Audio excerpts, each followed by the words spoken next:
నమస్కారం. ఘంటారావానికి స్వాగతం. ముందుగా ప్రధాన అంశాలు. కర్నూలు బస్సు ప్రమాదంలో వెలుగులోకి కీలక విషయాలు. ప్రమాదానికి ముందు బైకర్ శివశంకర్ వెళ్లిన దృశ్యాలు వైరల్.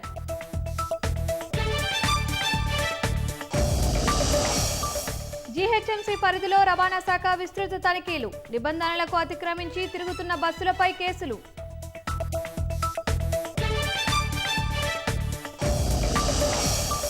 ఆగ్రాలో డివైడర్ను ఢీకొట్టి పాదచారులపైకి దూసుకెళ్లిన కారు. 5గురు దుర్మరణం, మరో 2కి గాయాలు.